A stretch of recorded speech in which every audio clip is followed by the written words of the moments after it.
Tradisi Tacin Sapar atau sebagian masyarakat Madura menyebutnya dengan tradisi Tacin Merah Putih, di mana bubur atau tacin ini dibuat pada bulan Safar dalam penanggalan Hijriah.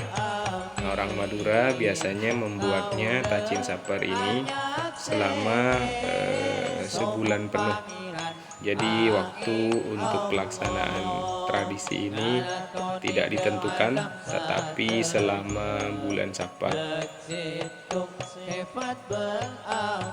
Setelah dibacakan doa, biasanya Tacin Sapar atau Tacin Merah Putih ini dibagikan kepada tetangga atau sanak kerabat terdekat dengan tujuan bersedekah agar selamat daripada bala atau musibah. Nah, ini tukang antarnya di komplek nih.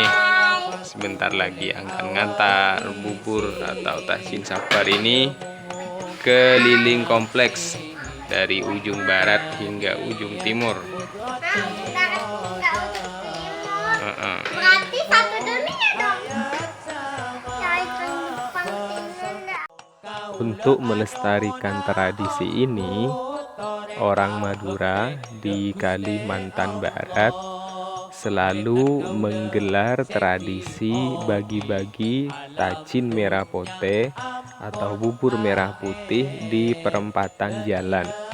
Hal ini dilakukan sebagai upaya untuk tetap melestarikan dan menjaga tradisi ini agar generasi muda terus menjaga dan melestarikannya.